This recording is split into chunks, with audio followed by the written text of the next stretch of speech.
부동산 브리핑입니다. 수억 원의 시세 차익이 예상되는 세종시 임대호 분양단지 청약에 14만 명이 넘는 인파가 몰렸습니다. 가장 경쟁률이 높은 곳은 가락마을 7단지 전용 면적 84제곱미터 A 기타 지역으로 7,474.67대 1을 기록했습니다. 국토부는 GTX B노선 용산 상봉 재정 구간에 대해 기본 계획을 확정 고시한다고 밝혔습니다. 전체 B노선 중 용산 상봉 구간은 재정 사업으로, 나머지 인천대 입구 용산 상봉 마석 구간은 민자 사업으로 추진할 예정입니다. 윤석열 대통령 당선인의 후보 시절 공약이었던 재건축 안전진단에 대한 규제 완화가 늦어도 6월 지방선거 전에는 풀릴 것으로 보입니다. 다만 준공 30년 이상 노후 아파트에 대한 정밀 안전진단 면제 공약은 집값 상승 불쏘시개 역할을 한다는 의견이 나오면서 폐기될 것으로 예상됩니다.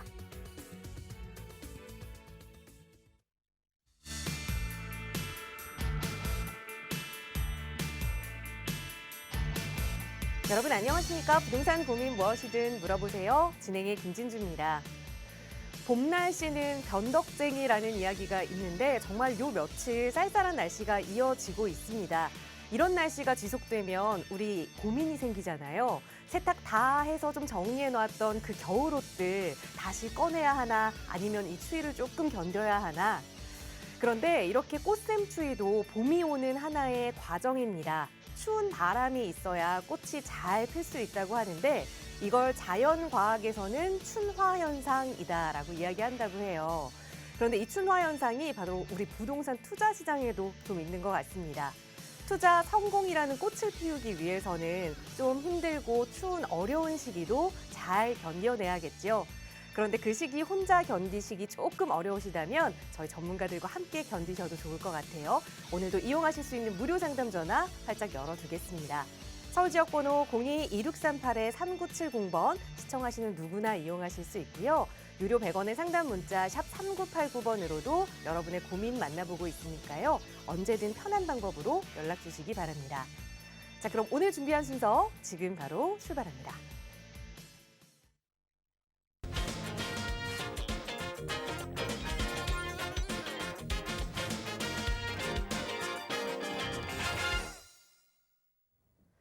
네, 또 한 주의 한가운데 수요일이 찾아왔습니다. 오늘은 조금 날씨도 흐려서 기분 울적해 하시는 분들 많으실 것 같은데요. 부동산 고민만큼은 저희가 덜어드릴게요. 함께해 주신 전문가 소개해드리겠습니다. 주식회사 차원 부동산 투자연구소의 차윤원 대표 나오셨어요. 대표님 어서 오세요. 네, 안녕하십니까. 요즘 봄 날씨만큼 또 변날씨가 변덕쟁이라고 하죠.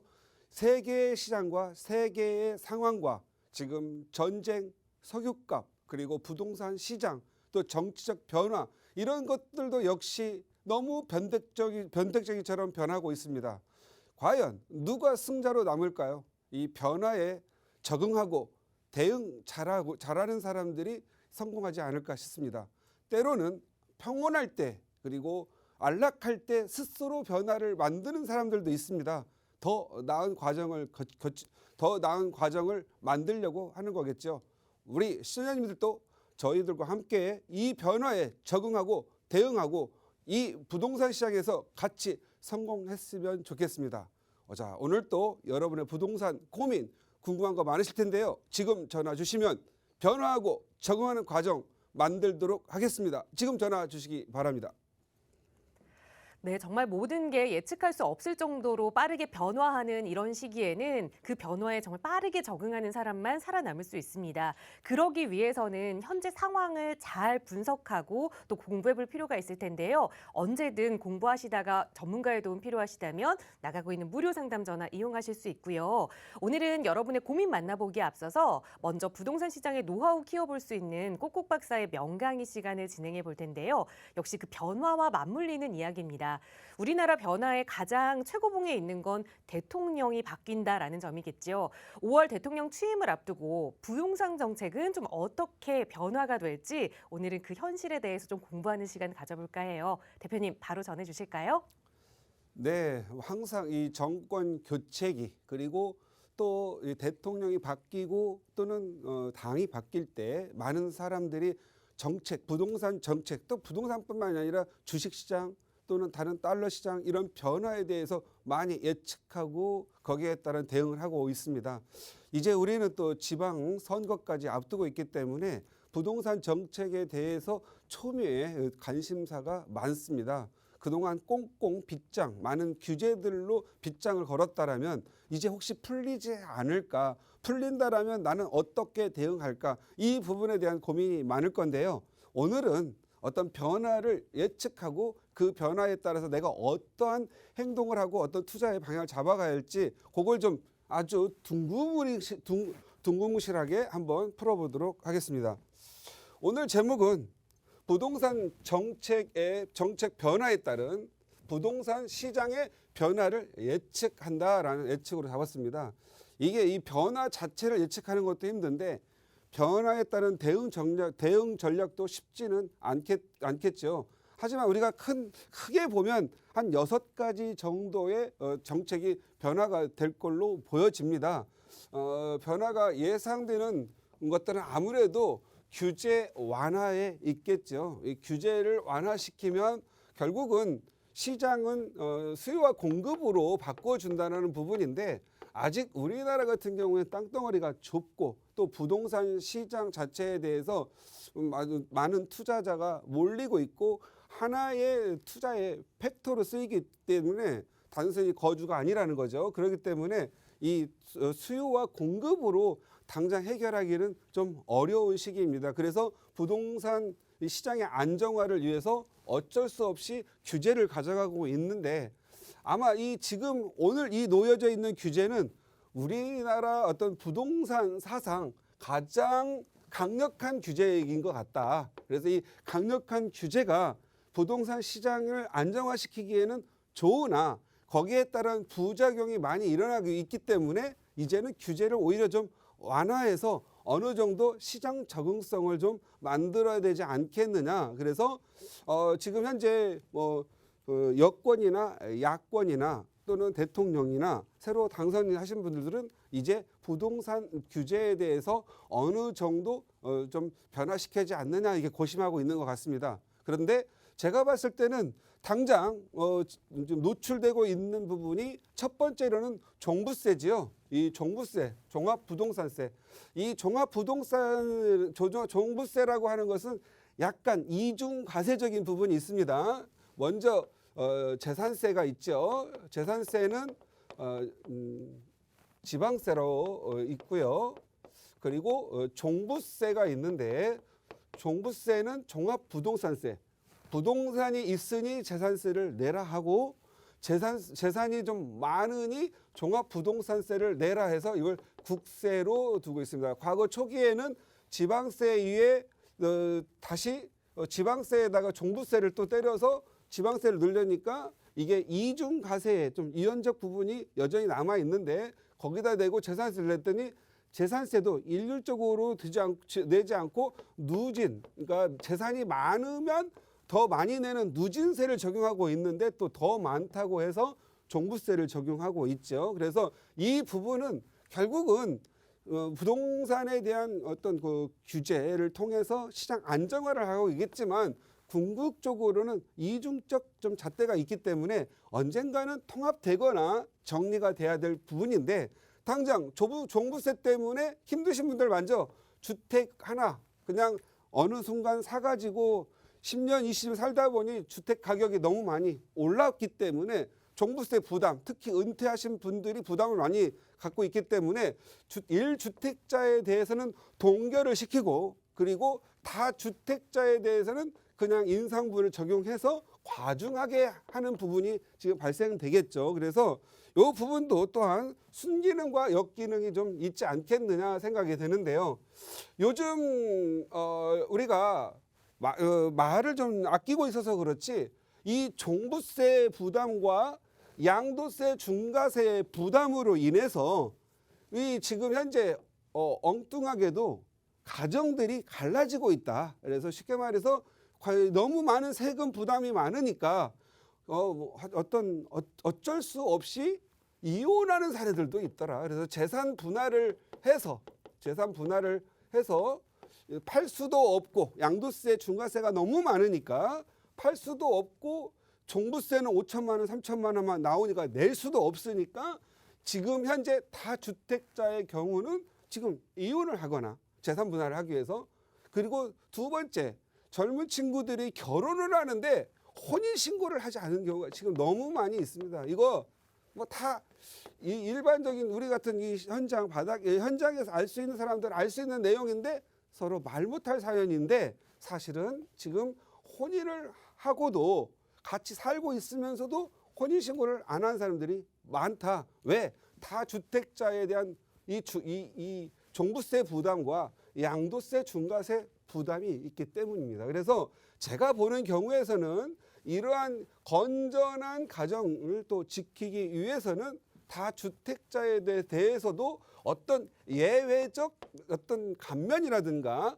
예외적 상황을 만들어줘서 출구를 만들어주는 것도 좋고 그래서 이 다주택자들이 주택을 자연스럽게 매각을 해서 시장에 공급을 시켜서 수요 부족한 이 부족한 공급량 수요는 많죠. 이 공급을 시켜서 수요 조절을 해주는 시장 기능에 좀 넣어주는 것도 필요하지 않겠느냐 생각이 되고요.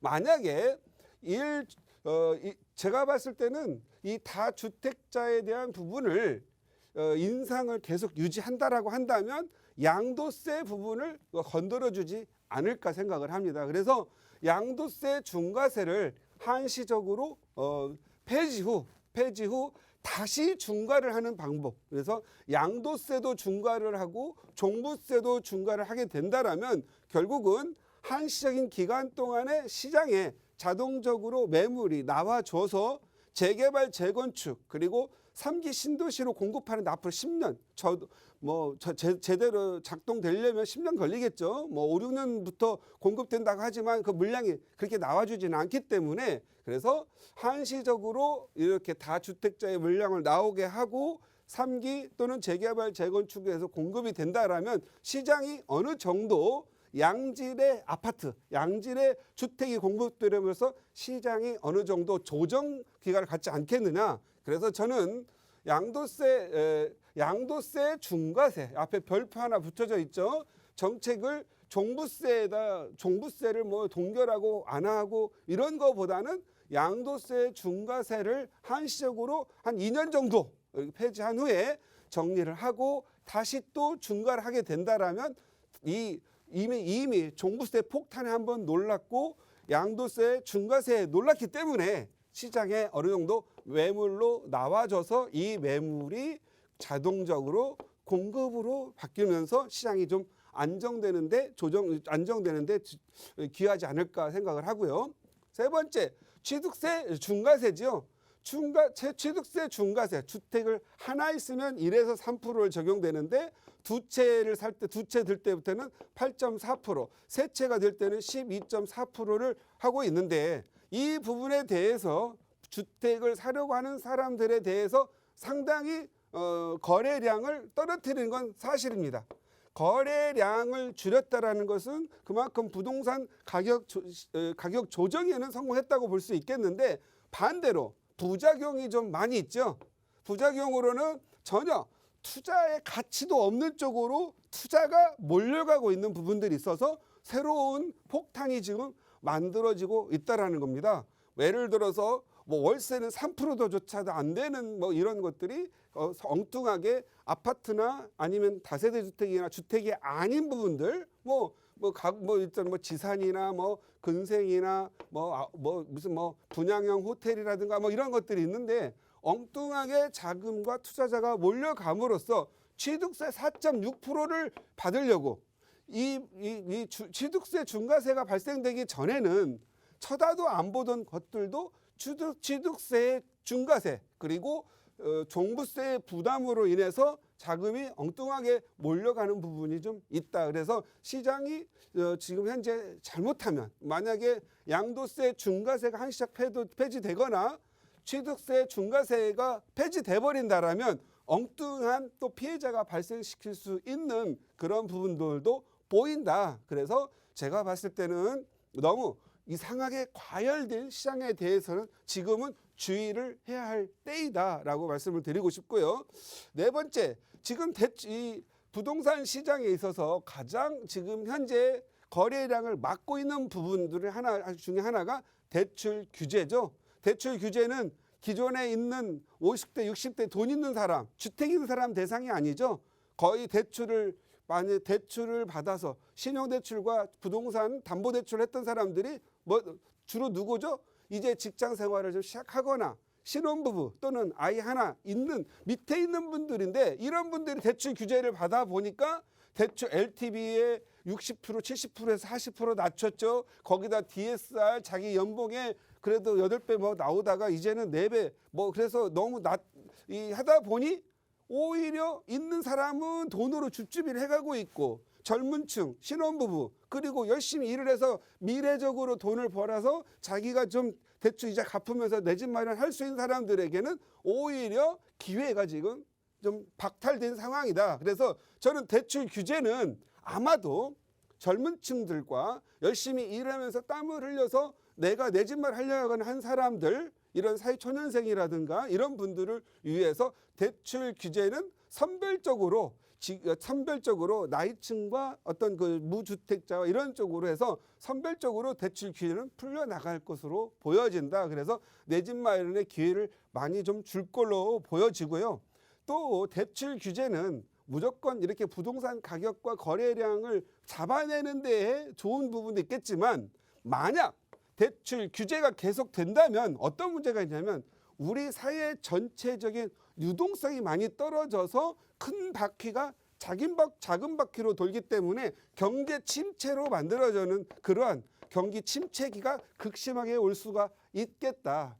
이런 부분들은 과거 2006년에서 7년 사이 대출 규제가 한번 있었을 때 중산층이 오히려 서민층이 빈곤층으로 내려가는 그러한 시기가 한번 있었다라면 대출 규제가 아니었느냐. 그래서 대출 규제는 사실 우리 사회 자본에 대한 유동성을 갑자기 꺾어버리는 부분이 있기 때문에 자원도 없고 아무런 정말 머리와 IT와 그리고 노력 하나로 살기에는 좀 어려운 시대를 만들 거다. 그래서 아마 대출 규제 기간은 길지 않을 거다. 그렇다면 이 대출 규제와 더불어져 있는 대출 이자는 어떻게 될까요? 지금 현재 미국 대출 이자 막 올리고 있다고 하죠. 그런데 대출 이자를 마구 올릴 경우에는 문제가 뭐냐면 경제 안정기, 쉽게 말해서 팽창기에서 돈도 수출도 잘 되고 내수도 활발할 때 대출 이자를 올려야 되는데, 지금 코로나와 특히 대기업들 반도체니 대기업들만 돈을 버는 그런 수출 중심의 국가에서 내수 기반이 무너진 상황에서 이자만 올렸다. 그러면 우리나라는 자영업을 다른 나라에 비해서 자영업을 많이 갖고 있는 기반의 나라로서 대출 이자를 결국 높인다면 누가 죽느냐?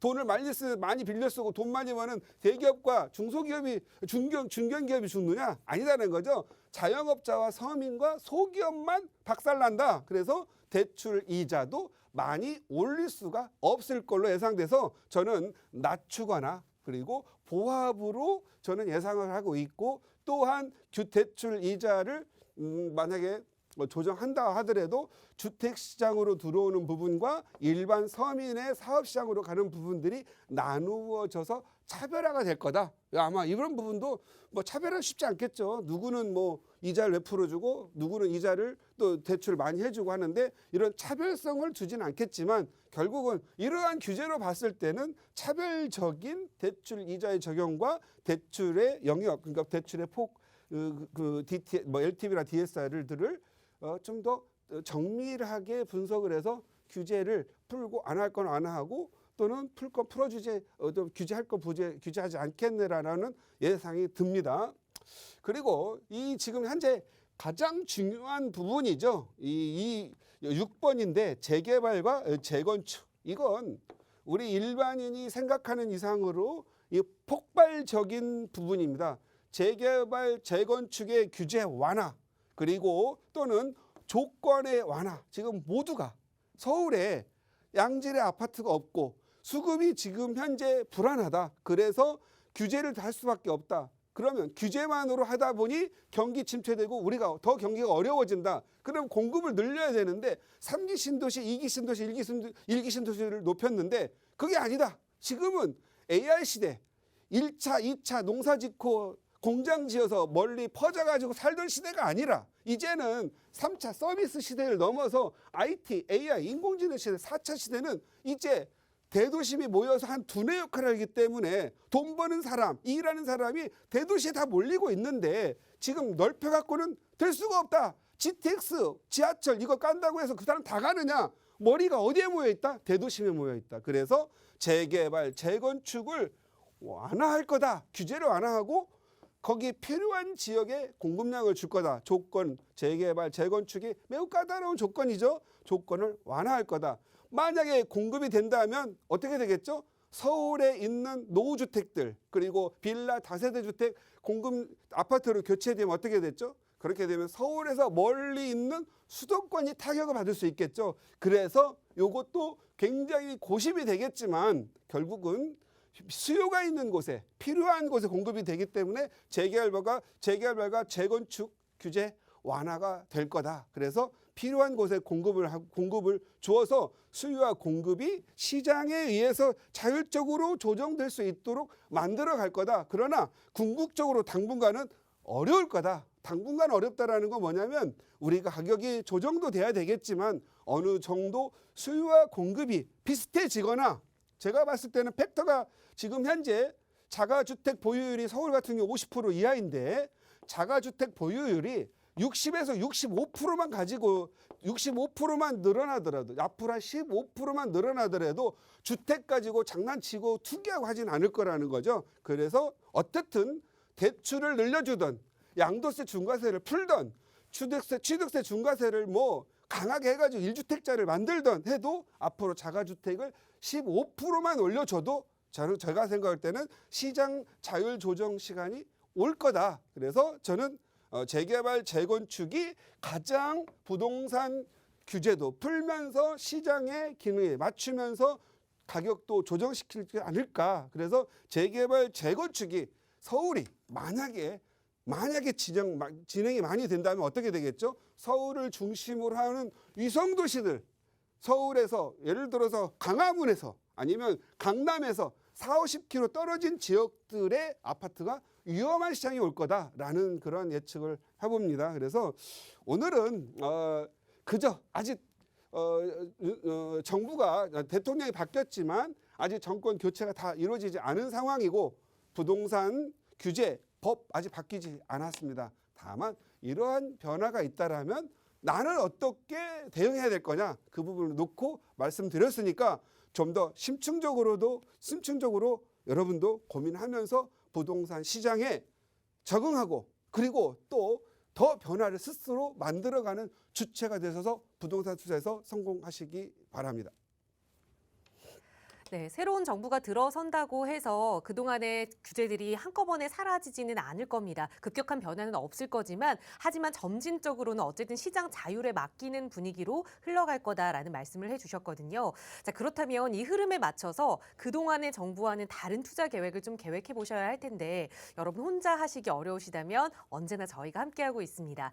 이용하실 수 있는 무료 상담 전화 02-2638-3970번으로 전화 주시거나 문자 조금 편하시다면 유료 100원의 상담 문자 샵 3989번으로 문의 주셔도 언제나 친절하게 조금 더 여러분의 자산 지킬 수 있는 방법 함께 고민할 테니까요. 편한 방법으로 문의 주시기 바랍니다. 자, 오늘 남은 시간은 시청자 여러분의 전화 연결 통해서 고민 하나하나 해결해 보도록 할게요. 오늘 첫 번째 시청자분 전화 연결하겠습니다. 여보세요? 네, 여보세요? 네, 안녕하세요. 반갑습니다. 네, 반갑습니다. 네, 시청자님 오늘 어떤 부동산 고민 함께 해결해 볼까요?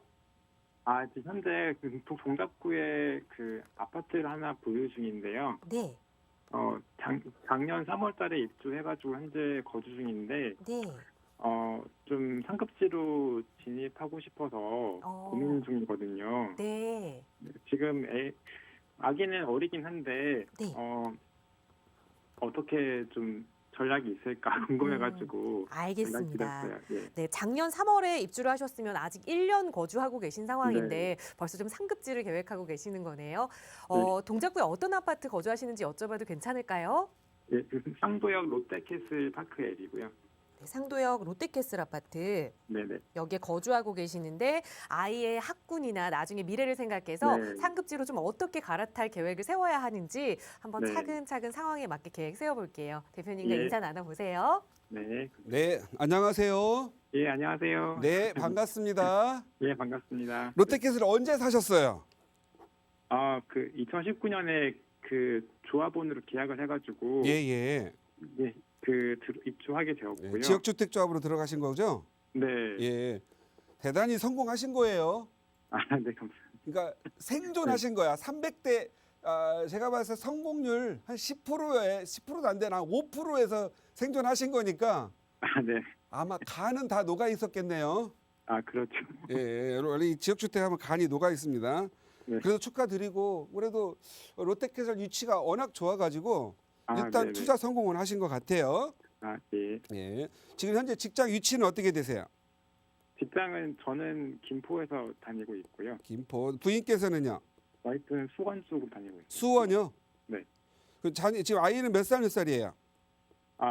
자녀는 하나밖에 없는데 지금 두 돌 막. 두 돌. 네.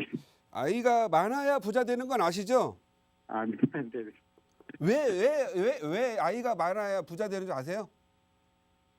그래도 책임감이 더 많아지지 않을까요? 책임감. 책임감은 정서적인 거고 저는 현실적인 걸 얘기하는 거예요. 네네네. 어떤 부모가 결혼해가지고 태어난 자체 인간도 책임감이 없겠습니까? 네네. 근데 왜 그러냐면 지금 아까 그 상급지로 갈아탈까요 말까요 물어봤잖아요. 네네. 예, 그거하고 관련된 건데. 예. 자, 여기가 이제 강남, 여기가 여의도, 그죠? 영등포, 위에 네. 강화문 빼고 뭐 용산 이렇게 돼 있죠. 네. 상도동에서 여의도로 가거나 동부이청동으로 가거나 네. 강남으로 가면은 교육과, 그죠? 네. 주거 환경 좋아지죠. 네네. 그리고 물론 돈이 더 들어가잖아요, 그죠? 네. 그런데 우리가 여기서 노력해야 될 게 뭐냐면 우리 시청자님한테 마일스톤을 드리자면은 아이가 초등학교 4, 5학년 될 때까지 네. 아이가 중학교 중요하잖아요. 네. 같이 살 수 있는 데를 정하셔야 돼요. 네. 그러면 내가 어디 지금은 아이가 2살이니까 네. 한 13살, 14살 앞으로 12년 동안 네. 12년 동안 돈을 열심히 벌어가지고 아이가 중학교 들어가기 직전에 정착하면 되죠. 네. 그다음 정착하고 나서 아이가 하나면은 6년이면 고등학교 졸업하죠. 네네. 둘째가 이제 태어나면 2살 터울이니까 또 뭐 3살 터울 잡고 10년을 살아야 되죠. 네네. 10년이면은 거의 평생 거주한 거랑 똑같은 거거든요. 그렇죠. 네. 이때 어떻게 해야 돼요? 아이들한테 사줘야 되죠. 네네네. 자, 그러면 아까 제가 아이가 많으면 부자가 된다고 한 건 뭐냐면 첫 번째 우리 부모는 아이들이 정말 제대로 교육받고 잘 살 수 있고 나도 편할 수 있도록 아파트를 하나 사는 거예요. 네네. 그다음에 그리고도 또 돈을 계속 벌겠죠. 네. 그럼 첫째 아이에게 뭐 하나 또 투자를 해주는 거예요. 그죠? 그래서 둘째 또 태어나면 해주고 셋째 태어나면 해주는 거예요. 네. 자, 그러면 첫째가 투자를 잘 하면은요. 첫째 번 돈으로 둘째 전셋값만 올라도 둘째를 사주는 거예요. 그리고 첫째는 또 여기 전셋값 많이 올랐으니까 조금 오르고 둘째 게 많이 오르겠죠. 그럼 또 2개 전셋값으로 셋째를 사주는 거예요.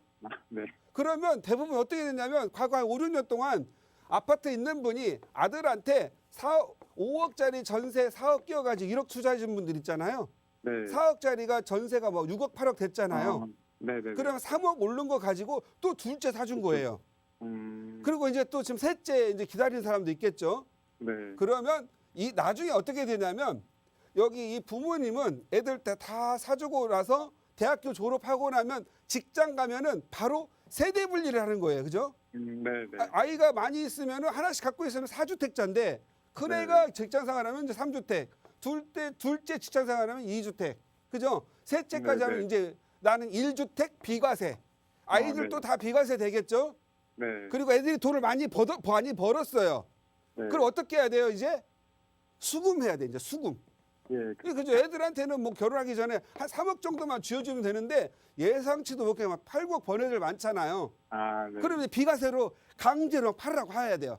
그래가지고 이제 회계를 해야죠. 그래서 네. 너는 국가 세금으로 갈 걸 아빠가 이렇게 해놨기 때문에 아빠가 세금 대신 가져간다. 이렇게 딱 n분의 1 해가지고 이게 부자 되는 거예요. 그럼 우리 시청자님 해야 될 건 뭐냐? 네. 상도동에서 더 나아갈 거냐 말 거냐 이 부분. 네. 아직은 아이가 2살밖에 안 되기 때문에 네. 교육 환경이 좀 안 좋죠. 거기가 네. 안 좋아도 사는 데는 지장 없죠. 그렇죠. 그럼 어떻게 해야 돼요? 10년 동안 돈을 벌어야 되겠죠. 네. 그렇죠. 자, 네. 그럼 업그레이드를 하려면 지금 당장 하게 뭐 예를 들어 새 아파트 가면은 비싸죠. 네. 그럼 오늘 폭이 더 높아요, 낮아요? 더 높겠죠. 낮아요. 다 이미 다 지어진 거 오른폭이 얼마 없어요. 네. 네. 그럼 내가 거꾸로 물어볼게요. 네. 돈을 많이 벌고 싶어요? 주거를 좋은 데서 하고 싶어요? 주거를 좋은 데 살고. 그러니까 부자가 안 되는 거야. 아이가 14살 될 때까지는 네. 네. 돈을 좀 많이 벌었죠. 주거를 무시하고 돈을 네. 많이 벌었다 이거죠. 네. 네. 그 얘기 하는 거예요. 그래서 새 네. 아파트에서는 주거를 많이 하니까 주거를 좋아하면 돈 버는 거 투자성은 떨어져요. 그래서 재건축으로 갈아타는 거예요. 네. 네. 그 재건축으로 갈 만한 데 찾아주면 되겠죠. 네. 네. 그리고 지금 부인은 수원, 본인은 저쪽 김포죠. 네. 그러면 영등포 쪽이 좋겠네요. 그죠?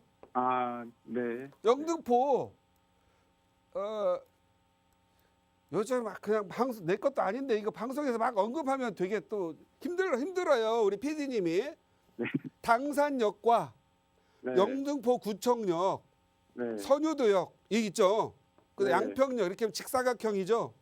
아, 네. 그렇죠. 그죠? 보이죠? 네. 여의도 가깝죠. 네. 상도동보다 여의도 가까운 데니까 더 비싸겠죠. 아, 네. 그렇죠. 재건축하고 나면 더 가격 많이 오르겠죠.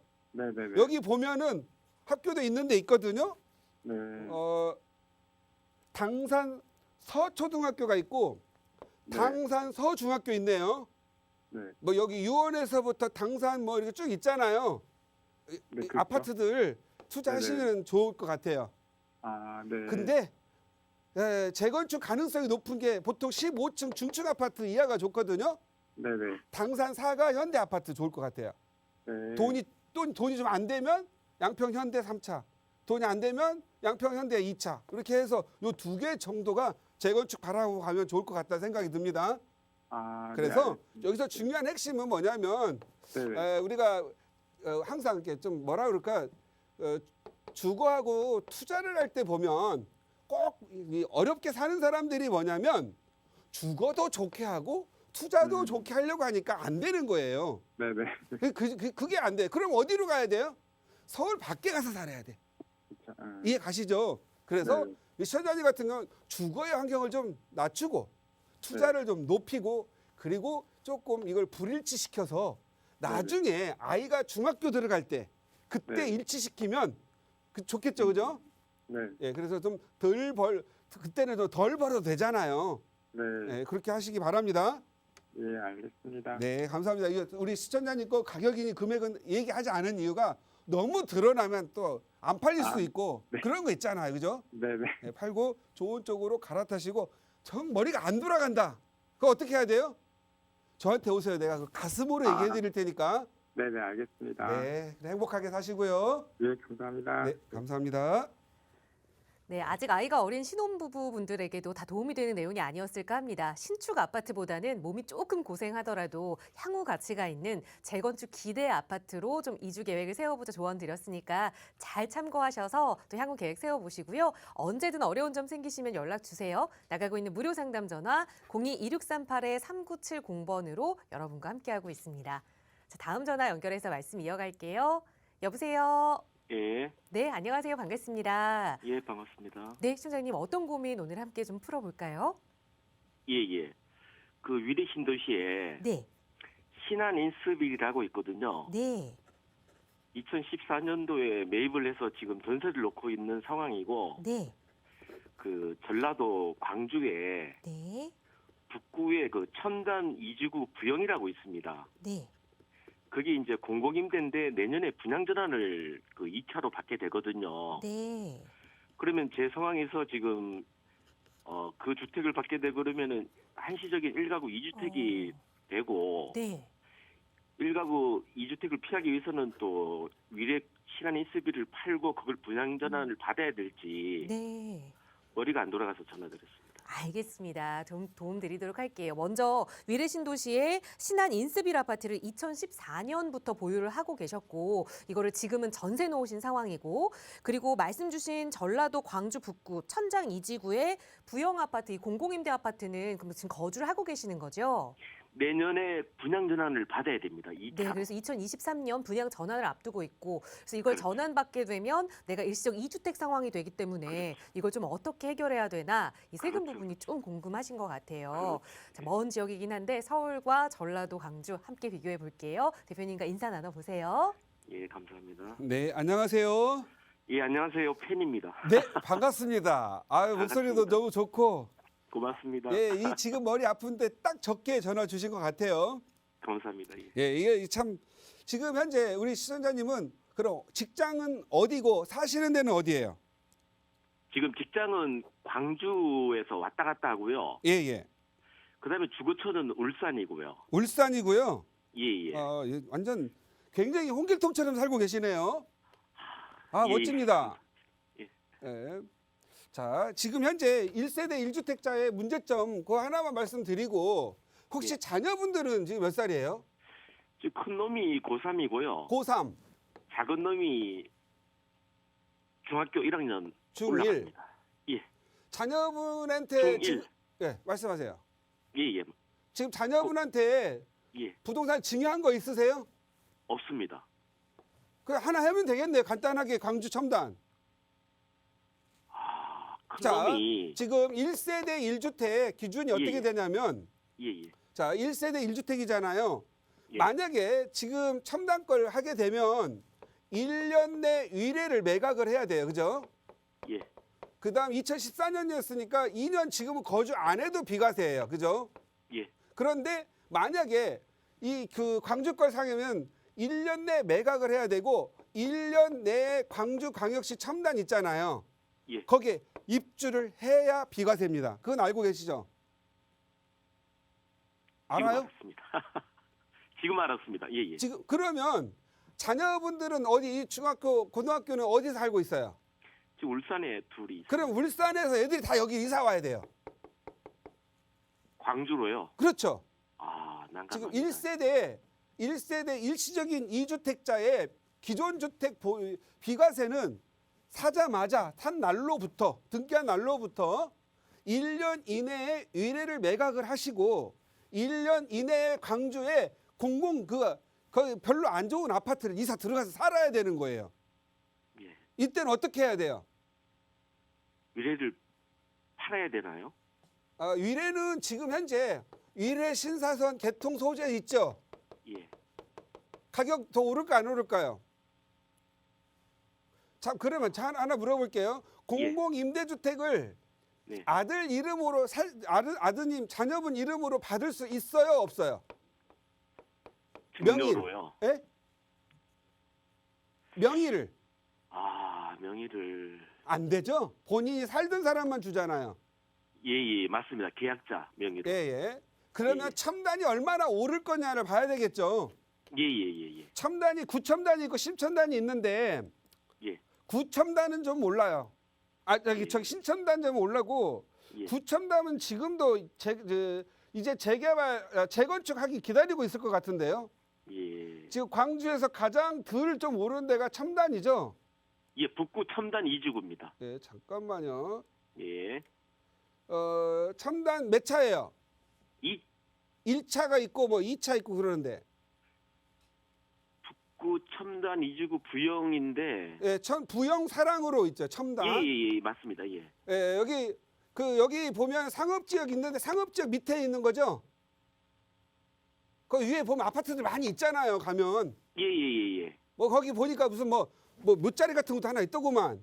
부영 1차입니다. 1차네요. 예. 예, 여기 가장 많이 안 올랐죠. 요즘 많이 예. 오르는 데가 이 첨단, 신첨단 쪽 많이 오르는데 예. 여기가 이거 벌써 재건축 시기에 벌써 도달하지 않았어요. 이 동네가? 예, 예, 예. 일부 아파트들 5층짜리 아파트들 많이 있죠. 여기 이 동네. 예, 예, 맞습니다. 예. 그런데 우리 시청자님은 이제 000으로 살다가 지금 분양을 받으시면 재건축까지 가려면 멀었네요. 그죠? 아유, 이제 공공임대에서 예. 10년짜리인데 예, 예. 이제 내년에 분양 전환을 받게 되면 이제 2차로 받게 되는데 그러니까요. 자, 시장님, 이거 다른 것들은 지금 위에 나 같은 경우에는 두 자로 말씀드릴게요. 일단 분양 포기. 분양 포기 아깝지만. 아깝지만 예, 서울을 가져가는 게 더 나았기 때문에. 그리고 이 구첨단이 아직 이 재건축 다 해가지고 가격이 오르는 지역적 가치가 올라가는데 시간이 좀 걸리기 때문에 예. 포기. 그리고 안타깝잖아요. 대표님 예, 제가 말씀 한번 드려도 될까요? 예, 예, 그 부영이 지금 1차는 작년에 받았고 예, 예, 내년에 이제 2차로 분양 전환을 받거든요. 예, 예. 근데 1차로 분양 전환 받은 그 가격을 보니까 시세 차이가 한 2억쯤 더 나더라고요. 예, 예. 2억이라도 포기해야 되겠습니까? 하나 방법은 있어요. 네. 1억이라도 벌자. 2억을 1억이라도 벌자. 먹고, 그러니까 하고 나서 네. 위례는 가져가고요. 예. 위례는 계속 가져가세요. 예. 그리고 서울에서 와서 살 일이 있으세요, 없으세요? 큰 놈이 이제 대학을 들어가니까 예, 예. 아주 좋아요. 그리고 얘를 계속 예. 보유하는 걸로 하고요. 예. 그다음에 여기는 받으셔가지고 예. 아이한테 아이가 이제 그 직장 다니거나 19세가 넘어가면은요, 예. 증여를 하세요. 증여를 아. 그냥 통증여. 아. 근데 저는 포기를 하면 어떤 걸 말씀드리려고 했냐면 예. 차라리 여기 포기하고 그 돈으로 예. 서울에 다세대 주택 하나 사가지고 재개발하는 게 돈을 더 벌 수 있거든요. 예. 그 방법 하나. 예. 그리고 위례를 계속 가져갈 거니까 예. 요 2억을 받아가지고 2억에서 양도세 국가가 나한테 국가가 공공으로 분양을 해줘가지고 내가 2억이나 너무 많이 꿀 같은 돈 벌었잖아요. 예. 우리가 해야 될 건 뭐예요? 벌었으니까. 베풀어야죠. 그렇죠. 베풀어야죠. 우리 예. 인간은 죽을 때까지 피해갈 수 없는 거 딱 두 가지가 있죠. 죽음과 세금. 감사합니다. 그죠? 2억에서 1억 세금 내고 예. 그냥 1억만 버는 거. 아니면 아이의 장래를 위해서 예. 그냥 먼저 증여를 했다가 아이가 대학교 졸업을 할 때 세대 분리를 하시고 위례도 비과세 만들고 그리고 여기도 비과세 만드셔서 서로 예. 돈을 좀 더 버는 방법. 그리고 이 번 돈을 가지고 둘째 중학교 다니는 애 있잖아요. 예. 그걸 나누어 가지고 서로 또 반반 또 증여하는 방법. 요 방법을 하는 게 좋을 것 같고요. 일단 예. 2억을 올랐는데 위례를 팔지 않는다는 조건으로 분양 받으셔서 갖고 있다가 아드님한테 자녀분한테 증여하는 걸로 하는 걸 할게요.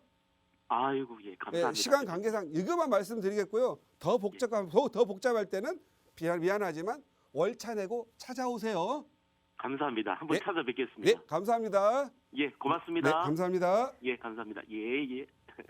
네, 처음 생각하셨던 것과는 다르게 가장 중요한 건 위례의 아파트를 보유하는 거다라는 말씀드렸으니까 그 나머지 정보들 잘 기억하셨다가 미래 계획 세워보시고요. 저희 나가고 있는 무료 상담 전화 계속 열려 있습니다. 다음 전화 빠르게 연결할게요. 여보세요. 네, 안녕하세요. 네, 안녕하세요. 반갑습니다. 네, 네, 반갑습니다. 어떤 고민 오늘 함께 좀 이야기 나눠볼까요? 네. 제가 이제 아파트 세 채가 돼서 네. 이제 세금적인 부분도 있고 해가지고 한 채 또는 두 채 정도 정리를 하고자 싶은데 어떤 걸 먼저 하는 게 좋을지. 알겠습니다. 그럼 3주택 상황이신데 우리 순서대로 좀 어떤 주택을 보유하고 계신지 알려주실 수 있을까요? 네, 그 자영 3동 우성 아파트하고요. 네. 우성 2차 아파트, 그다음에 구리 교문동의 대명 빌리지, 네. 그리고 성남 삼성 수정구의 삼성 포레스티아 아파트. 네. 그러면 지금 거주는 어디 현재 그 산성 포레스트에 거주하고 있습니다. 재건축이 돼가지고. 알겠습니다. 우선 자양 3동에 우성 2차 아파트 보유하고 계시고 하나는 구리 교문동에 대명 빌리지 또 보유하고 계시고 지금 거주는 성남 수정구 산성 포레스티지 아파트에 하고 계시는 이 3주택 상황이라 이 세 개를 다 안고 가기엔 세금 부담이 조금 부담이 돼서 어떻게 운영을 하면 좋을지 고민하시는 것 같아요. 지역이 달라서 할 얘기가 많을 것 같은데 빨리 대표님 연결해 드릴게요. 인사 나눠보세요. 네, 안녕하세요. 네, 반갑습니다. 안녕하십니까? 네, 아주 반갑습니다. 왜 아주 반가운지 아십니까? 잘 모르겠습니다. 제가 방송을 10몇 년 했는데 네. 남성분만 이렇게 3명이 다 상담한 게 처음이에요, 처음. 너무 반가워요. 네, 반갑습니다. 자, 이게 지금 현재 이번에 종부세가 좀 나와서 고통이 좀 있겠어요. 네, 맞습니다. 네, 산성 포레스티아. 14억 정도 하겠죠. 네. 그 다음에 어디야? 자양동, 네. 우성이. 자양 우성. 한강변이고. 예, 이제 재건축 할 때가 됐네요, 서서히. 1차는 현재 그 리모델링 추진 중이고 바로 옆에 2차거든요. 예, 그러면 걔도 따라서 하겠죠, 리모델링. 네. 얘도 한다고 하면 뭐 18억까지는 그냥 가겠죠. 네. 그 다음 또 하나가 어디 있다고 했죠? 구리 교문동 대명 빌리지. 구리 교문. 구리도 엉뚱하게 좀 많이 올랐죠. 네. 여기에서 가장 적게 오른 게 어떤 거예요? 구리 그러면 아까- 일단 네. 꼭 지금 팔려고 하는 게 이 종부세 부담하고, 그죠? 네. 종부세 부담 있으시잖아요, 그죠? 네, 네, 네. 그 다음 또 돈이 좀 쓰고, 나도 이제 벌었어요. 쓰고 싶어. 네. 돈만 벌면 뭐예요? 어르신 돈 써야 되잖아요. 네. 그래서 팔아야 된다면 일단 순서적으로는 가장 적게 번 걸 먼저 팔아야 되겠죠. 양도세 부분이 네. 있으니까. 있으니까. 그런데 제가 아까 그 특강에서 잠깐 얘기했는데 저는 양도세 있잖아요. 중과세. 지금 우리 시청자님은 세율을 한 거의 보니까 20%, 30% 추가과세까지 하면 70% 나올 것 같아요. 네. 막 5억 벌면 5, 7호 35, 3억 5천 양도세 1억 5천 꼴랑 남습니다. 네. 전세 빼주고 나면은 어떻게 되죠? 빈지가 안 예. 되겠죠. 네. 그래서 양도세 중과세가 완화될 걸로 예상이 돼요. 그래서 이때 파셔야 되고요. 네. 파실 때는 먼저 가장 적게 오른 걸 파시고요. 네. 하나 물어보죠. 자녀분은 지금 몇 살이세요? 25, 23. 25살, 23살. 자녀분들은 주택 지금 몇 개 있어요? 없습니다. 잘못하셨네. 네. 지금 자녀들 25세 직장 다녀요, 안 다녀요? 저 대학생입니다. 대학교 몇 학년이에요? 3학년입니다. 대학교 3학년. 네. 한 2년 더 버틸 수 있어요, 없어요? 지금 종부세 내면서. 버텨봐야죠. 네. 버티세요. 그러면 25세 직장 다니면 세대분리 해가지고 교문동 가격 8호선도 교통되고 가격 오를 것 같아요, 안 오를 것 같아요? 지금 2023년에 그 전철역이 개통되니까 좀 오를 아니, 수 오를 있겠죠. 것 같냐고 안 오를 것 같냐고요. 오를 것 같습니다. 저기 종부세 내는 것보다 더 오를 것 같아요. 아, 25세 아이한테 증여. 예, 그러면 세대 분리 되죠? 예, 그때 가서 다시 상담하세요. 산성도 그냥 사셔야 되고 산성도 앞으로 겁나 좋아져요. 예, 예, 그래서 산성동 밑에 보면 뭐 수진 2구역, 산성 1구역, 2구역 다 입주하고 나면 다 아파트 촌 됩니다. 네, 그러면 이제 강남 사람들 내려가서 가격도 올라갈 거예요. 네. 그러니까 산성 보유, 자양도 보유해야 돼요, 말아야 돼요. 글쎄 세금 때문에 네. 고민되는데 뭐 위치적으로는 나쁘지 않다고 예, 해서 계속 가격 보유를 오를 하고 때거든요. 돈이 필요하시면 매각. 쉽게 예. 말해서 돈이 막 너무 머리가 복잡해. 그러면 양도세, 중과세 네, 풀릴 때 매각을 하세요. 왜냐면 그때는 양도세가 많이 올라도 어차피 일반과세는 똑같이 적용되는 거니까 그렇습니다. 네. 증여 및 매각 그렇게 잡도록 하시기 바랍니다. 그러면 시간 관계상 여기까지만 말씀드릴게요. 예, 끝났어요. 감사합니다. 죄송해요. 네네, 네, 감사합니다. 감사합니다. 네, 혹시나 더 궁금한 점 남아 있으시다면 저희 방송 끝난 이후에도 상담 전화 계속 열어둘 테니까요. 편하게 문의 주시기 바랍니다. 자, 아울러 저희 프로그램은 여러분께 보다 다양한 정보 제공하기 위해 마련되고 있습니다.